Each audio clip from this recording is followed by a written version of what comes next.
Hi everyone, my name is Joseph Thunderhorse. I did a review a while back and some of you actually watched it. Yeah, and it was on the Chinese, very controversial Chinese Martin copy. And some of you are very pro Chinese Martin copy because it's a lot of bang for the buck. Some of you are like, yeah, we're not going to order that because it's not made in America. My friends, so few things are these days. But I wanted to do another follow-up tutorial. Actually not a tutorial, just an informational situation. I have two guitars this time. I'm going to show you my Martin D-28 compared to this baby, and I'm hoping that most of you will say, yeah, hands down, that Martin D-28 sure sounds good. This is the Martin copy.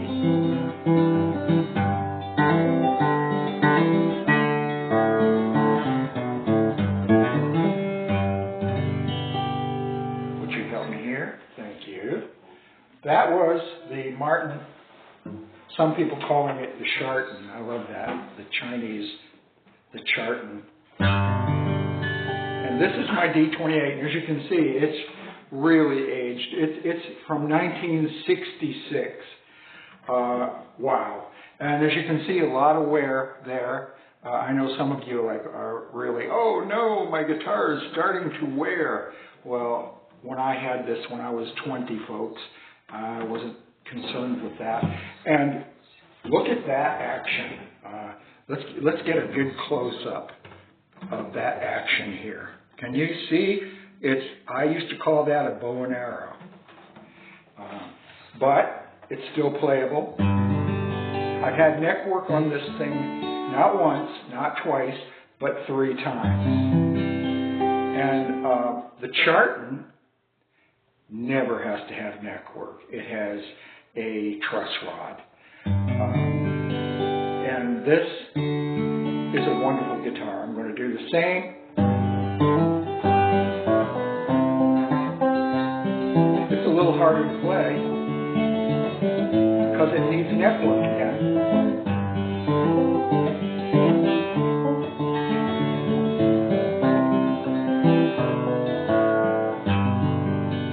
Got a nice deep resonance to it. It's ages old. So, all right, let's go back to the Charton, shall we? And some of you are going to say, okay.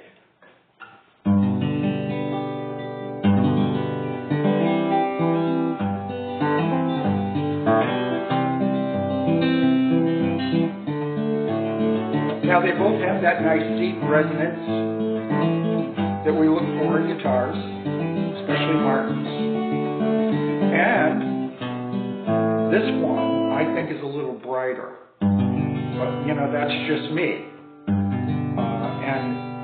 For sound purposes, I'm not using the best camera in the world to do a comparison.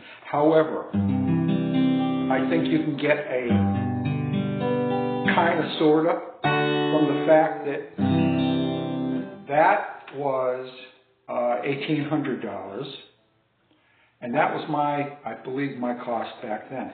But this was $400. $400, Martin. Says Martin on it. Look at that headstock. Can you see that? Yeah, you can see that. And look at that beautiful inlay. And yes, folks, it is inlay. Some people say, oh, I think it's a sticker. Nope. Folks, it's inlay, and I'm not going to sand my guitar to prove it, but it is inlay. Well, spruce top, yeah. And guess what? The neck is authentic. The tuners, I checked them out. They may not be Grovers, but they work for me as good as Grovers. I have a pickup, a Fishman pickup. Wow. Okay, so apples and apples.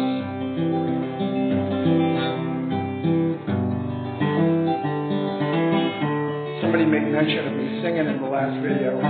So I'm not going to sing in this one, folks, because we're not talking about my voice. So, you make your minds up. Ultimately, I'm not trying to sell these, nor would I ever want to sell these, but I own one because I wanted it. And I'll never in my life be able to afford a D-45 from Martin and Company. So I'm 75 and I don't think I'll ever be wealthy in this lifetime.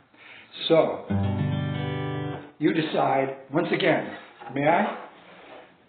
Yep. And please don't try to buy. Don't ask if my D-28 is for sale because I sold it. This is my good friend Doe's guitar now. And she loves it. And like I said, it's playable. Unless for you guys that play up here, you'd have to be Paul Bunyan to do that.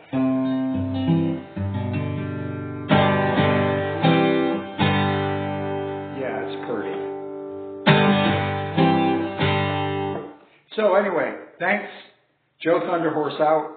Until the third tutorial. God bless you.